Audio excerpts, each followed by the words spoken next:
Today on the show, we're bringing on a Boise State running back. But before he landed here at Boise, he had a whole story behind that. We get to learn about him as an individual, the ups, the downs, what it's like playing high school football in California, what it's like playing college football at Oregon, the adversity that you go through, what motivated him going through at the collegiate level, and what he's enjoyed about playing football here in Boise and what we expect to see from him moving forward. It's a full-on story today on the Game Time Guru. So,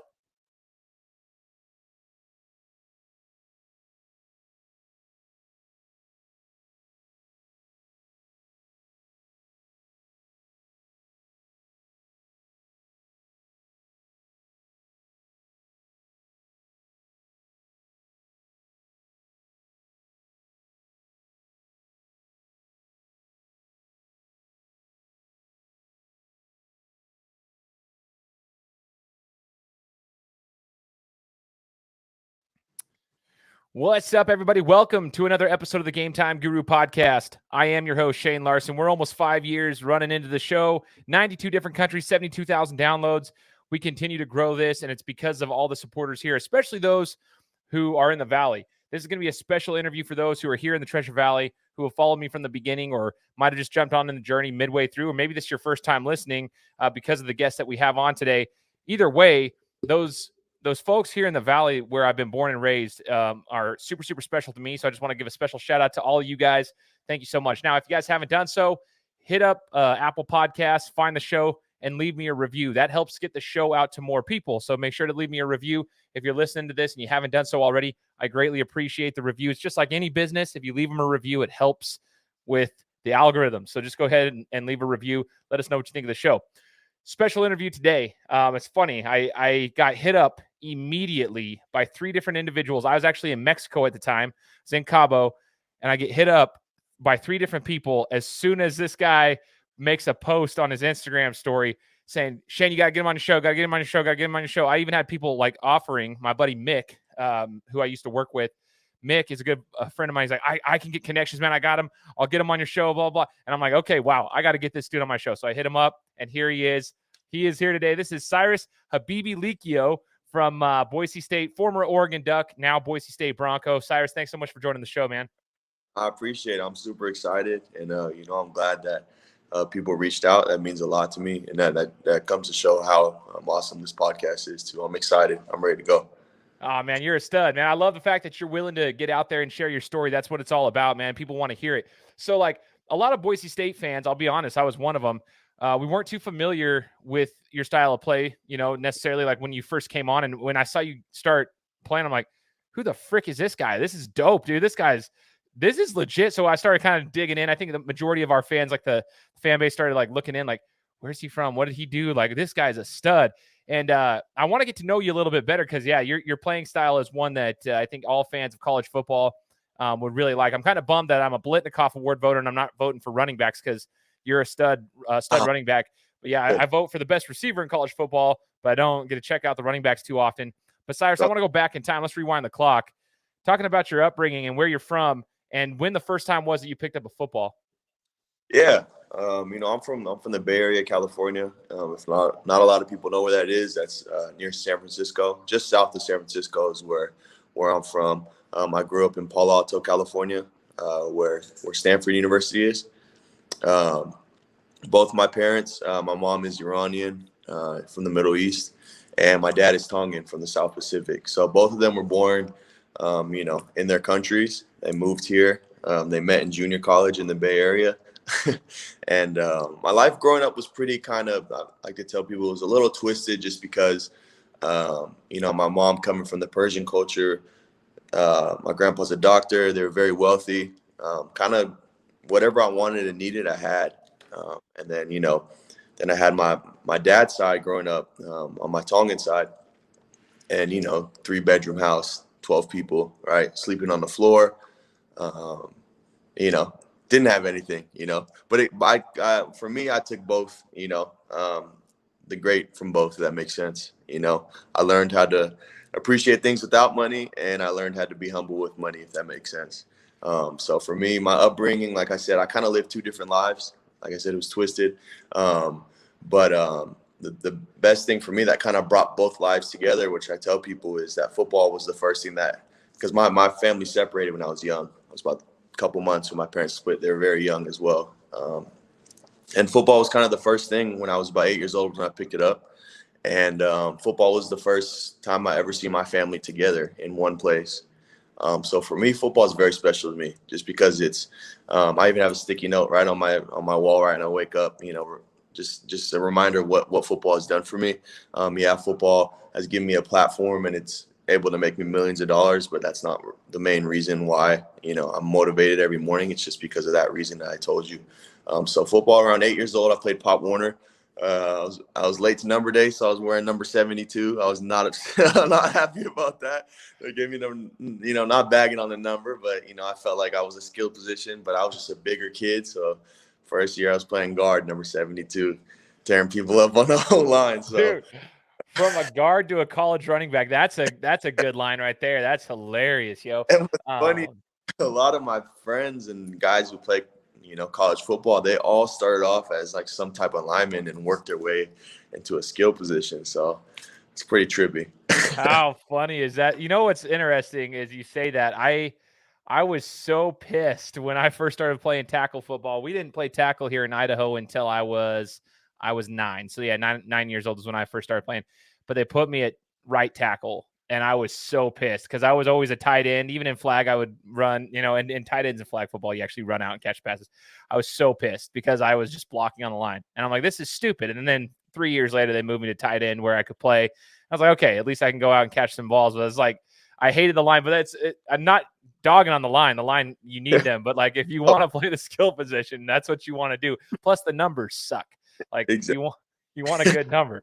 So I kind of want to dive into that. You said you would learn from your family's lives. Like on that one, Cyrus, when you're talking about, two completely different cultures and backgrounds, completely, they're on complete opposite sides of the spectrum there in regards to their upbringings and the different ways about doing things. What do you say would be one of the best things you learned from maybe your mom's side of the family, who maybe came from a wealthier background and had, were blessed in that regard? And then maybe your dad's side of the family. I'm familiar with a lot of the Tongan culture. We've got some in our extended family of my own. And kind of like how, they're very family centric. Like it's a very family centric culture with the Tongan culture. Maybe what was the top thing you learned from each one of them? Yeah, for sure.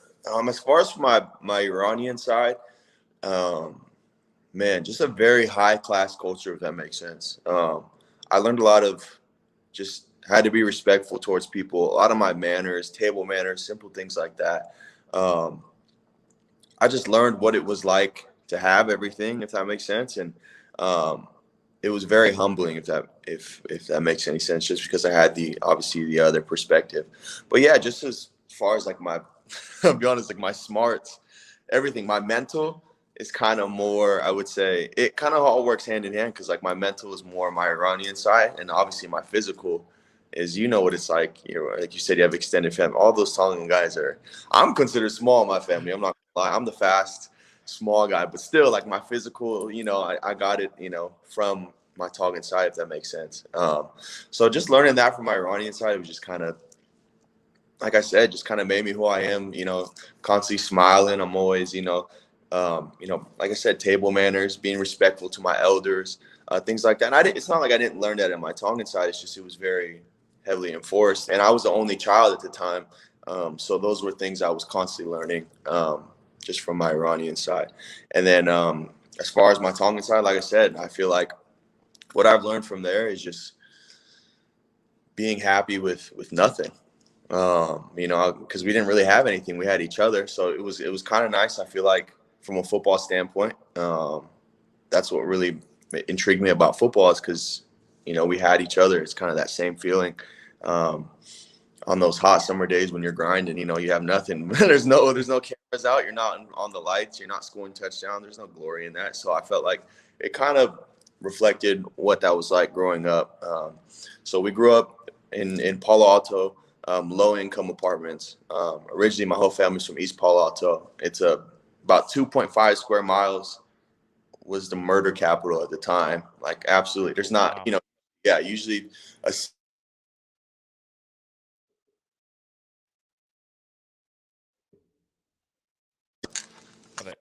Okay. Um, usually like in a city, right, there's good parts, bad parts. I mean, this small city everywhere was bad. Every corner you turned was bad. Paint on the stop signs were ripped off because nobody stops there. Like everyone, like there was no stop signs. Like you don't want to stop. You stopped, you get, you finish the rest. But just being able to come from a place like that and survive and I feel like kind of helped me more with like I would say my Iranian side helped me with like my book smarts, and my Tongan side was very street smart. I was looking over my shoulder every 10 to 15 seconds. So like I said, very twisted lifestyle. Hopefully I'd like to make a movie out of it one day or something, because it's pretty cool, just to be able to go through that. So I feel like those are kind of the things I've picked and pulled from each side. Yeah, no doubt. That's super, super cool. Not many people can say that, and that's why it's cool to kind of hear your story, hearing it from, everyone's coming from different backgrounds. Of course, they get different sides to their families. Everyone's got different families, but it's kind of cool to hear it if you've got one side of the spectrum to the other. I do like that you mentioned, the unity that you felt in football was similar to what you felt with your family as well, was the unity. Those days that, you have your brothers with you on the side, and people always make jokes, all those stupid jocks. It's not a true brotherhood, da da da da. But it's actually, that's far from the case. When they don't understand what goes on behind the scenes, all they see is what's happening on a Saturday or a Friday night, whatever it may be. Because, like you said, the lights were on, you're scoring touchdowns or whatever. They don't see what's happening in the summertime when it sucks, when everything sucks, and who you actually have next to you. Now, growing up, I want to ask you this, Cyrus, as you were growing up and going through the ranks of football, at what point did you realize, like, oh, I can actually play at the next level, like the collegiate level, and not only at the collegiate level, at a top collegiate level, like a Pac-12 school, or in this case, Boise State now. But when did you actually realize, like, okay, I'm built for this? I would say probably I started taking workouts seriously around like seventh grade, sixth, seventh grade. I would say seventh grade was probably when I kind of realized, just because, my uncle was having me wake up at like 6 a.m. to run hills, like, just crazy stuff like that. But the thing is what helped me realize that was I wouldn't complain. Like when I woke up, I was excited. I looked forward to it. So that's kind of when I realized, like, wow, actually, being super young, I don't know how I realized it, but I was like, wow, I love this, like this is for me. And at that time, I was focusing on, I went to a private high school called St. Francis in the Bay Area. And at that time, like the private high schools, everyone in Pop Warner, that's kind of like our college. We were trying to get there, like college wasn't even mine. Like, mind you, I grew up down the street from Stanford. So Oregon was my favorite team. I watched them play all the time. And even watched Stanford and all that too. So I had an idea what college was, but I would say seventh grade, it all kind of clicked, just because I really wanted to get to that high school. And then obviously when I got to that high school, rewind, I applied to a high school called Bellarmine. Okay. Everyone on my team made it. I didn't make it. They didn't approve me. Like, it was crazy. It was fun. That was probably like my first like adversity, obviously besides growing up like how I grew up, but like it was kind of like the first time, like, damn, I got denied. And they're the rival high school that I didn't even apply to the St. Francis that I went to, and they instantly accepted me. It was wild. I think I'm the first person to ever apply to that school and get in, not apply to that school and get in. And then rewind a few years later, that team I didn't apply, that I didn't make, they've been beating us for 10 years, and like I was like one of the guys that kind of started that streak. Now we haven't lost them in 6 years since I beat them my senior year. So it's like kind of like a whole Oh, wow. right. I was just at that game Friday, that rivalry game. But anyways, got to St. Francis. And then, yeah, ever since St. Francis, I was like the first freshman to ever be moved up to varsity in football history there. Me and a guy named Bennett Williams, he plays for Oregon, my high school teammate. He was at Illinois, went to JUCO, now he's at Oregon. He was their starting safety. He got injured. But anyways, yeah, so that happened. And that kind of like seventh through freshman year is that gap where I was kind of like, damn, like this is pretty dope. Like, you know what I'm saying? And I'm out running around the varsity guys. And I'm like, yeah, the speed is fast, but it's not as bad as I thought, watching from the stands and sidelines. Like, and yeah, then it all kind of clicked. And then I sat out my sophomore year. I had a shoulder injury. And then they let me go my junior year. And then, yeah, all those offers started flooding in. Man, that's crazy though. Like, it's cool to see that. Like, it sounds like you were definitely built for it. You're putting in the work, obviously, getting up at 6 a.m, running hills at a younger age and liking it. When I talked to Sean Oakman, former Baylor defensive end, on my show it was probably about 2 months ago now. Sean was talking about, like, you have to do the stuff that you hate and just act like you love it. Like, do the things that you hate, and even when you don't want to do them, you got to do them like you love them. And that's what he was saying. But it sounds like you didn't even hate that; you were enjoying it. But it probably set the tone for later on when you when you had to start doing the tough stuff in the higher divisions of football. You do those things, you continue to do those things, you prepare yourself for the next level. And it's also cool to hear that, like, when you were playing with the varsity, that's one of the things that people talk about is the speed of the game when you play in the higher levels. And if the fact was that you weren't actually seeing that being too fast for you, things were actually like your speed, that means you were built for it. I think that's super dope. Also, California football, I just want to get your opinion on it, okay? I want to get it from someone who's played there. Everybody hates on California football. I've got a lot of connections back east. I'm a Biletnikoff Award voter, so I have a lot of connections with people that vote, and a lot of them are in the SEC country. And so a lot of people hate on the California football. But I had done a mini-series on the OG Ducks, and they're like a youth organization. They used to be known as the Inland Empire Ducks. Yeah. Hank played for them, I believe, at one point in his career. Bachmeyer did. So, like, back they're like 14 years old, and most of them they end up going to, like, what St. John Bosco. They got a safety. Peyton Woodyard is over there. He was with the OG Ducks. So I learned a lot about California football, and I gained a huge amount of respect for it. But for someone who played there, give me your insight on California high school football. All right. Well, to me, I just feel like, especially down south, I feel like north is kind of underrated. I'm from the north side of California, but overall, California high school in general, I mean, it is super competitive, but I just feel like we just have some of the best athletes. I mean, you got not even just athletes. I'm talking about just greatest players, right? So one of my rival high schools, Tom Brady went to, Aaron Rodgers from Northern California. Like, we have a lot of guys that are, up there, you know what I'm saying? So that's why, like, a lot of people are like, oh, Florida, this and that is the best high school athletes. But I feel like California high school football creates, like, some of the greatest athletes, if that makes sense. Totally. Overall, just most successful. And I think at the end of the day, I think that's the most important. I mean, I get it. Yeah, you can run a 4.1, 5.40, but 7 Super Bowl rings kind of sounds a bit better, right? But as far as just California, yeah, like I said, it's very competitive. I do feel like, as far as, like, when it comes to pride and, how high school football is ran, I feel like Texas is, I just feel like they have so much money. If California football had as much attention or, like, money put into it as much as, Texas football, I feel like high school football, I feel like California it'd be clear. It'd be super clear how untouchable it is. But as far too, like, even in California, I feel like it's hard to play high school football and recruit these guys because there's a lot of trouble in California. You know what I'm saying?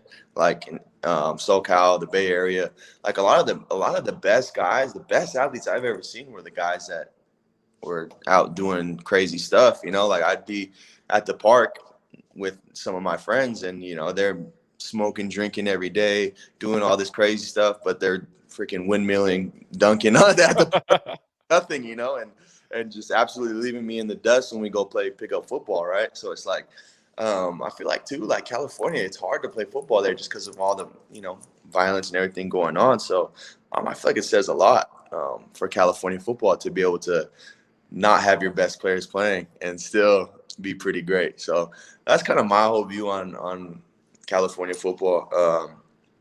I wouldn't, like, if people know who I am, I'm very, like, bayed out. I love the Bay Area. Like, I don't know if you're familiar with, like, Too Short, E40 guys. Oh, yeah. Of course, yeah, you're from the West Coast. So those guys are, like, in my top 5. Like, I listen to those guys. Yeah, all that new stuff is cool, but, like, I'm constantly listening to Bay Area music. Like, I love California. I wouldn't want to be from anywhere else, like, especially the Bay Area. I think it fit. God put me in the perfect, like, scenario. Yeah.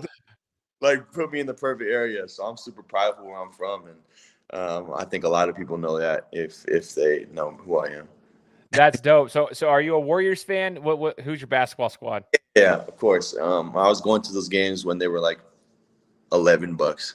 Like, they were horrible. Like they were so bad. I mean, I was there with Baron Davis, Monte Ellis. Like I go to some of those games, and I follow it now. I just because I'm so busy with football, and I'm more of a, as soon as I'm done with football, I'm doing something else that's not really sports related, just to help get my mind, right. But yeah, Dubs fan, and I love the Giants too. I would say the Giants. Have you ever been to a Giants game? I haven't been to a Giants game, but I've heard that the atmosphere is legit. It's amazing. You don't get that at the A's stadium, but I'm an A's fan. So. How are you? Okay, I was going to ask you that.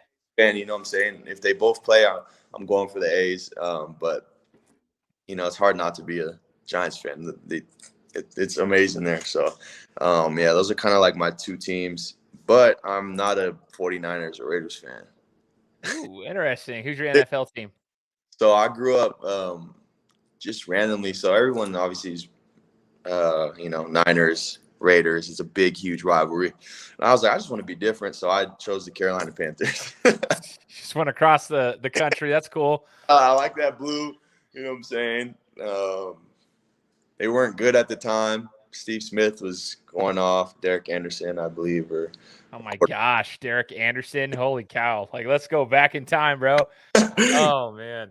And then they went on that run against the Broncos, right? And the Super Bowls in the Bay Area. And my high school was pretty cool. We got to wear, like, all their motion sensors the day before the game, and they made me run routes on the field with my team. And we had to run plays to, like, make sure the cameras were good. So that was kind of like a dream come true, because I got to wear Jonathan Stewart's freaking, little.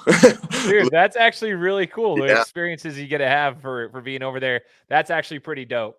And Carolina, I'll give them credit. Like, I remember a funny thing about the Panthers. Back in 1995, I was 8 years old.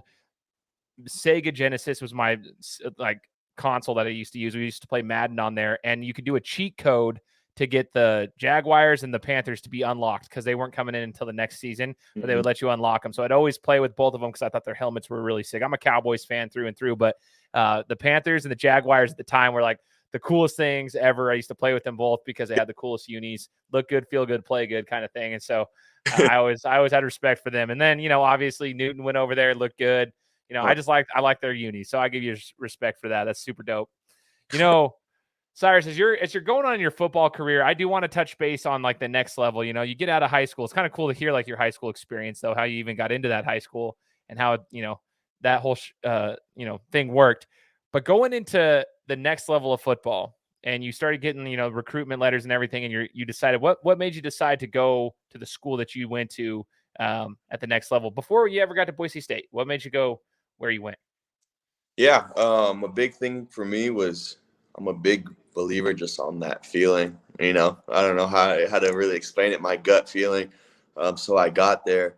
I felt that there. I didn't really feel the closest place actually that I felt it was here when I visited Boise State in high school. But like I said, I grew up an Oregon fan, love Oregon. So my gut felt right there. And another big thing for me, like a big key, I would say for kids getting recruited in high school is go somewhere where you feel like you can stay if your coach leaves. That was huge for me because my first year, before our bowl game against Boise State in the Las Vegas Bowl, we got destroyed. But our first game, right before our first bowl game, I redshirted because we had a guy named Royce Freeman. My coach left, right? Willie Taggart bounced out to Florida State, I believe. And that was a huge thing for me. I'm like, I need to go somewhere where, if my coach leaves tomorrow, I'm still happy here. I could still thrive in this program, enjoy it, enjoy my teammates, enjoy the area. And that's exactly what kind of happened. And it's kind of crazy how, that did happen because that was like a big motto for me going into college recruiting. And as far too, like playing time is huge. Like know where you're going to be. I showed up and I walked into the running back room. Right? They're like, no, you're with the linebackers. I'm like, oh, okay, whatever. Go to the linebacker room. No, you're with the running backs. Come back to the running. No one knew where I was going to play. Like I wasn't even expected to play at Oregon. We had 3 to 4 guys, running backs recruited. I wasn't even supposed to really play. And I just put my head down and kept working. I got a lot of burn at Oregon and a lot of touchdowns. I mean, I was a red zone guy, but no one expected me to play, right? And I'll never forget a guy they recruited, a running back. One of them, he got there, or he committed, was signed, but didn't make it, I think, because of grades. So they handed me a notebook with his name on it, his running back notebook, and just crossed it out and drew my name. And I still have that notebook. It's like my little motivation. I was going to say, okay, let's touch base on this for athletes that are out there that might be in a similar situation, right? I'm sure that actually happened. Not the notebook, I don't know, but we're going to touch base on the notebook too. But I'm sure the situation happens where they get into they're like, oh, I'm the big dog going into this school, and like, I'm going to go in here. Well, when you get to the next level, especially the Division I level, everybody's there. They have pre-established people. You got, returning players that are, upperclassmen that might be returners. Like, this is the reality you're facing.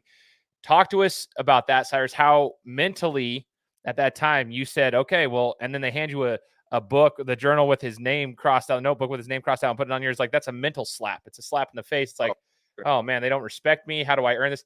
How did you go about it mentally on the day-to-day to try to earn not only your playing time, but the respect of your coaches and your teammates?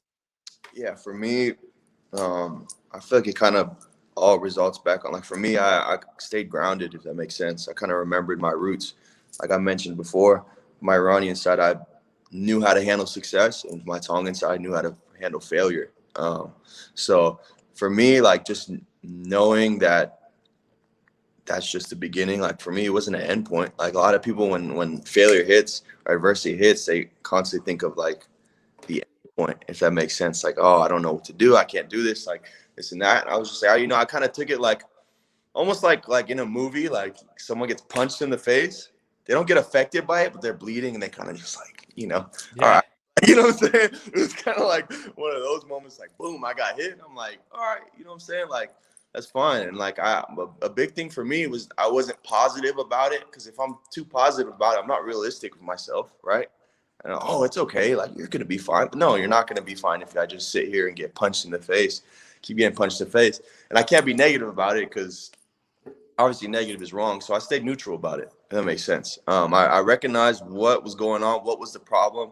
I had neutral self-talk, like, not like, I'd show up to practice every day or in moments like that, like, oh, you're going to do great, this and that. No, like, you have to do great. Like, this is what you got to do. Recognize what you got to, put in the work, and conquer that. For me, like, that was huge. Like, and I kept that notebook my whole years there right in my top drawer. So, like, I would see it every day in my locker. And it was just something that kind of like, even days I'm like, man, I'm tired. I don't feel like this and that.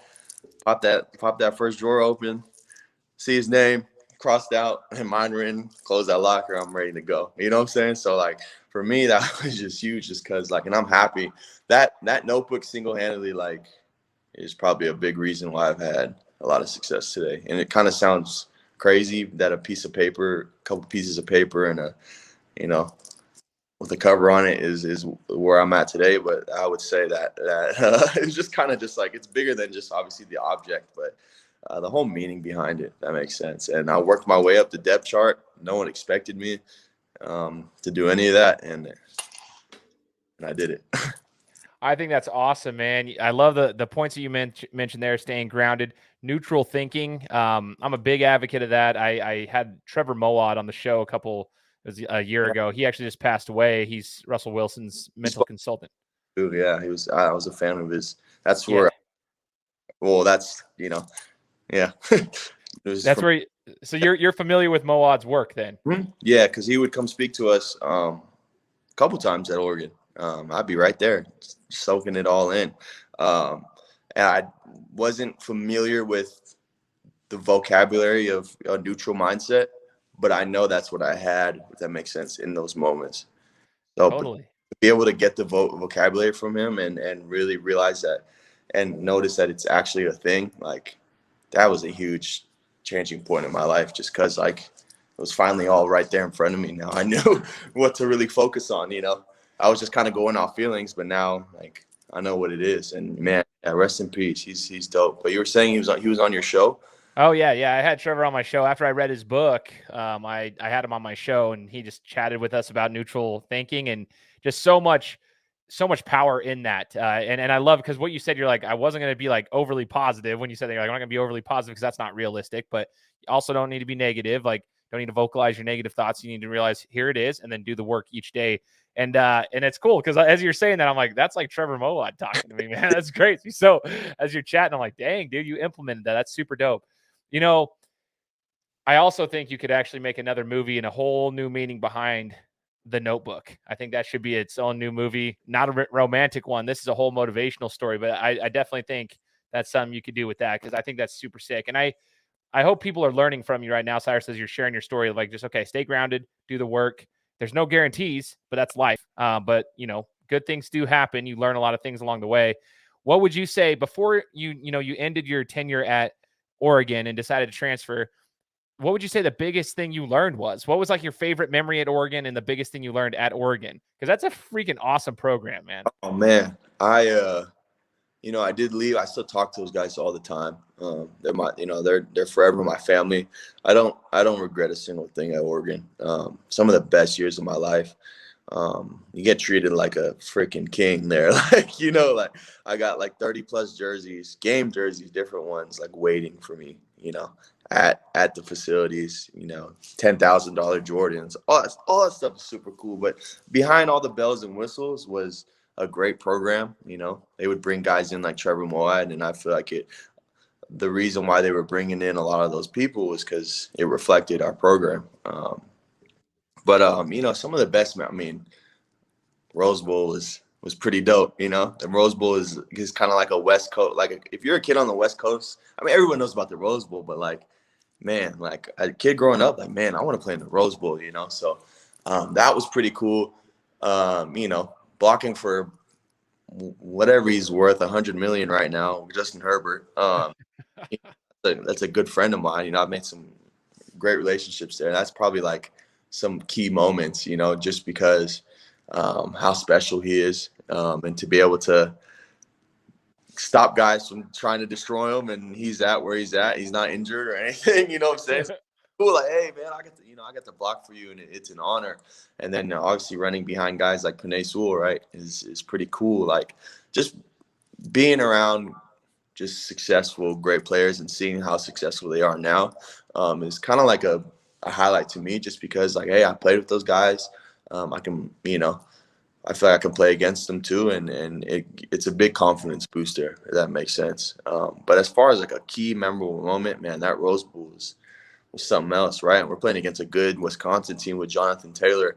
And man, those are some of the bigger dudes I've ever played against. Those guys are, whatever they say, corn-fed. They were for sure corn-fed. Like, those dudes were huge. So being able to do that, go to Disneyland, they do like special dinners, I guess, like historic dinners, like all that stuff was great. That was kind of like my key moment. Probably the Rose Bowl is something I'll never forget, for sure. That's super cool. That year, I'm a huge Ohio State fan, by the way, just as a side note. So like, I'm a huge Buck. They call me the Boise Buckeye, although I am a Boise State grad, born and raised here. Like, I love Boise State, of course, but I'm a huge Ohio State fan. So that year I went to the college football playoff game against Clemson when Ohio State got screwed over. But anyways, that's neither here nor there. The other outside of that game, I kept saying the best bowl game of the year here with matchups is Oregon, Wisconsin. I was like, Sure. that was such a good matchup between two solid programs that were, just punchy in the mouth, physical football teams. And it turned out to be a game that was kind of sloppy, but it was kind of at the same time, like it was grinded out, like just figure out a way to get it done. And I remember just being like, dang, dude, like some people be like, it wasn't a high scoring game. I was like, but that was a great game because everyone was off their rhythm, but they were still grinding, trying to figure it out throughout the whole game. And then one team gets it done. I thought it was so awesome. Like that memory. And I had a buddy of mine who actually went to that game. So it's cool to talk to you about it and hear that was one of your favorite memories, because I remember that year was like, that was one of the best bowl games, in my opinion, with matchups. Two awesome programs. And it was, like I said, it was a slugfest. Like it was, and it made it so much better that it was on grass. Like, and everyone's like all marked up, like we're muddy. Like it was just like, it was wild, man. I just remember, like, I have flashes. I don't remember the whole game just because I have flashes of it. Just all I remember is just going, like, hitting people, blocking people, just like, it was just wild. Like, and I remember I caught it was like a Texas or swing route, like, and I like lunged forward, and some dude just came, hit my head, and I was just like ringing, and it was the best feeling in the world. In the Rose Bowl. Probably don't want to tell the coach that, I was just ringing. I couldn't see a thing, but yeah, it was great. I felt fantastic. And then we came back. Me and Panay were standing, they were driving on us. It was kind of like almost over. Like they were supposed to beat us. And me and Panay are standing on the bench, and I'm like, hey, bro, like, I have some weird feeling like they're about to fumble right now. We're going to get this ball back. And as soon as I say that, the next play, I think the receiver, we have a guy named Brady Breeze. He plays for the Titans now. He's from Oregon, Lake Oswego, Oregon. And he comes in and just hits the dude, and he fumbles. And then I think Justin Herbert pulled it on like a 30-yard run to win the game. And Justin Herbert didn't run all year, so it was pretty dope. Like, Yeah. You know what I'm saying? Because we were trying to protect him. And then, like, at the end, like, it was dope because the sunset, we had chrome helmets on. So all our helmets were all orange and red, like, just looked like sunset helmets. Didn't even look chrome. It was the craziest thing. It was just dope. It was perfect scenery. Our coach all week was talking about it only takes 1 point, this and that, 1 yard, one this, and we win by 1 point. So it's like it was just like a perfect movie, if that makes sense. 100%, man. And the granddaddy of them all. That's the coolest thing. Is like it's like the perfect setup for especially an athlete like yourself who got to be part of it. I think that's just so cool, and you have those memories forever. That's awesome. I love hearing those types of stories, man. And as you get to Boise State, Cyrus, I kind of want to know, obviously relatively new here. How do you feel like as far as relatively you're a seasoned like individual, you know how to play the game. It's not like you're a new player. You understand the game of football. But as far as like in Boise, how was the reception coming to Boise? Like, do you feel like you've been well received not only by your teammates, but by the community as well? Oh, for sure. 100%. I kind of came in here. I understood who I was. Like, I know I came from, I guess, I wouldn't say a bigger school, but you get it. It's Oregon. It's a national brand. So I kind of was going to come in here thinking like, these guys, I'm the new guy. And obviously Boise doesn't have the best beef with Oregon. It's a, what I'm saying, those games are wild. So I was just like, I didn't know what to expect, guys, it's just a lot of things. I'll be honest. It's even like the national attention, the Instagram, like, it's just like big. Everything at Oregon is big. Everything's hyped up. So I just didn't want to come in and be like, oh, everyone's looking at me as this overly hyped guy. And, I didn't want to come in and be that guy who's expecting everything and not have to work it for anything. And I appreciate that I got here. And my coaches, I was with the last group running or like offense. I was like on like last string. It was like there's 6 backs. I was like 6th string when I got here. So I'm happy that happened because I got to work my way up. But as far as the players, like everyone was super cool, down to earth, and just included me in, if that makes sense. Like it was dope. I'm glad it turned out to be like that. It turned out exactly how I wanted to. I just didn't want anyone to, just think I'm coming in thinking I'm too cool for everybody because obviously I'm not. But the fans were super welcoming. I do want to interact with more people in the community. I did a lot of that at Oregon. It was huge in the community. I was doing food drives, feeding homeless, doing a bunch of stuff. So that's something I do want to work on. But as far as like the Twitter engagement and social media, very like super positive. They're awesome to me. I don't think I've received any hate, so it's kind of nice. Oh, that is nice, then, huh? Like, and hey, if you need help with the connections out there in the community, I've got a lot of connections in the community. We'd love to get you out there. Like, about it for sure. I'd love to, because man, like that stuff for me is huge. Just because, like I mentioned earlier, football is kind of like a platform. So, we're not kind of, it is a platform. So I'd love to use my platform and kind of be an example to people that, hey, you should use it for this and not throwing money at the club and going crazy. Only once in a while. yeah. Every once in a while. So as we get to this, Cyrus, this is actually gonna be cool. The listeners here are gonna be like, oh, dude, so get ready. You might get some DMs. I don't know, but the biggest life lesson that football has taught you up to this point. I mean, obviously, hopefully, there's more football in your future, right? But up until this point, what would you say the biggest life lesson has been from football? I like to compare the parallels between sports and real life. What's the biggest life lesson you learned in football so far in your journey? Man, that one has me a bit stuck. Biggest life lesson I've learned in football. It's hard because there's so many, and every day is a freaking life lesson. But the biggest one for me, I would say, it's taught me to have a get to, not got to attitude. Do you know what that means? Yeah. Oh, yeah. Yeah. So when I learned that through football, so basically, obviously, you wake up every day, and it's helped me tremendously with. I've never really had mental health problems, but just it's my mental health in general, like, and life in general. I feel like football has taught me to look at life so differently, if that makes sense, in a positive way.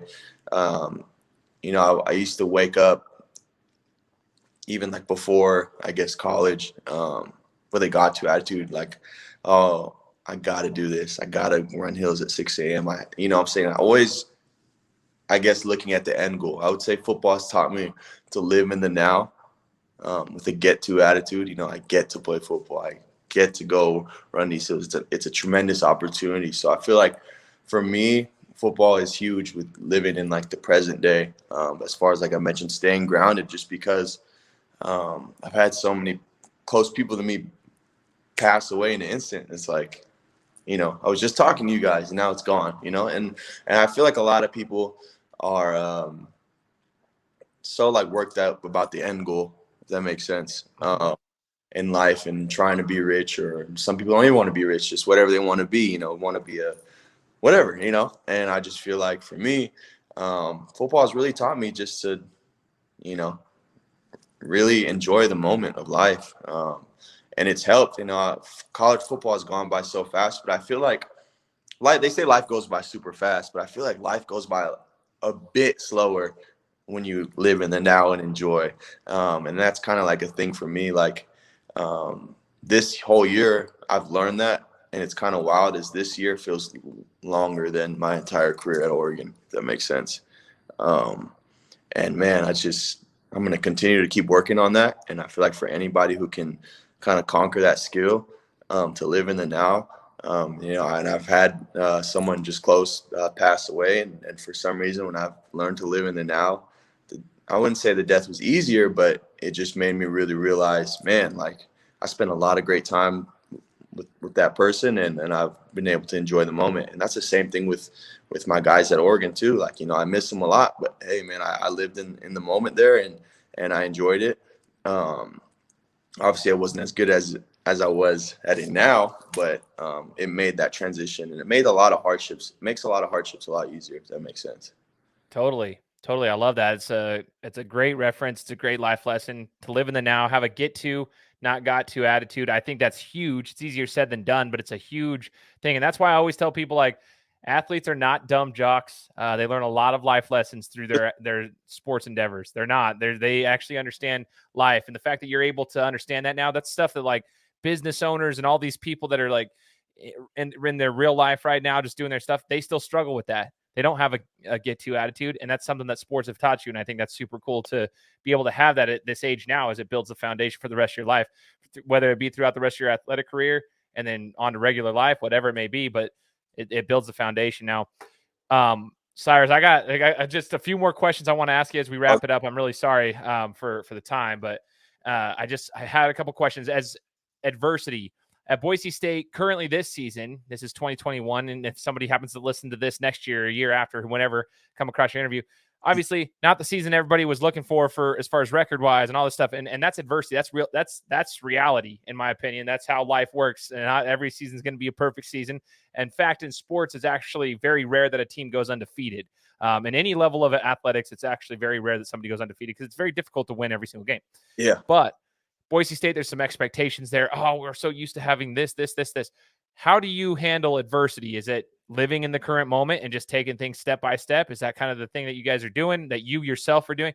Or how do you overcome this adversity that you're feeling? And I guess maybe what advice would you give to other teams, other players doing the same thing? No, for sure. I think, living, in the now is something we're definitely doing. But when it comes to an end goal, for us, I feel like our main goal is just to respond, if that makes sense. And being 1-0 on the week. I know it sounds cliche. Everyone's like, oh, I'll be 1-0 each week. But honestly, that's probably one of the best sayings in football, just because you're right. It is hard to win games. It doesn't matter if you're playing Alabama or if you're playing, no disrespect to them, like Stony Brook or somebody. Like, like, doesn't matter who you're playing. Like, it's hard to win games just because there's so much on the line.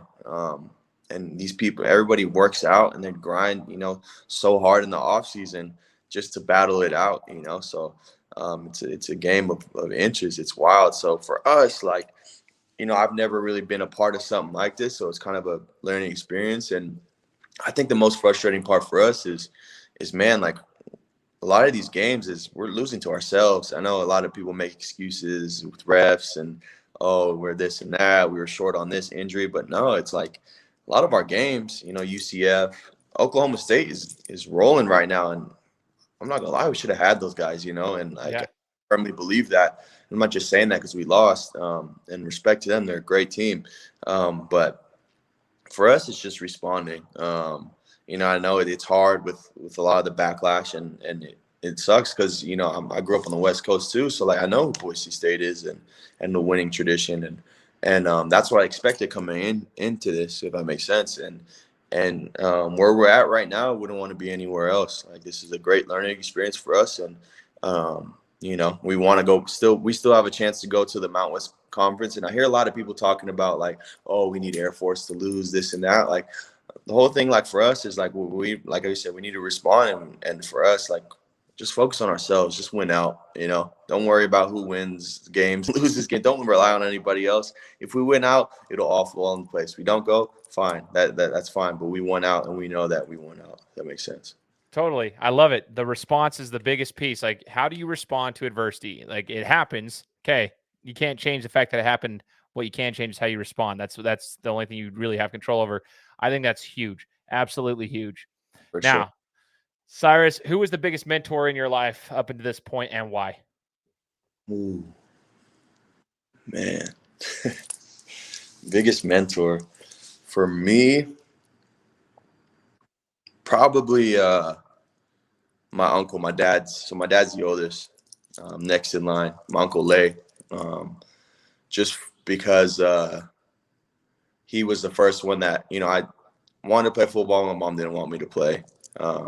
Grew up obviously in a Persian background. Football is not like the thing that people play soccer. So tried soccer. I was elbowing kids and getting cards all over. So, but anyways, so yeah, my mom wasn't really too with it with me playing football, and I played football at first where my mom was at, just because it was a better area, and I feel like I'd learn a lot more. So like my uncle would drive all the way across town to pick me up from my mom's house, which was literally like 5 minutes away from the practice field. So he's driving like an hour a day, if that makes sense.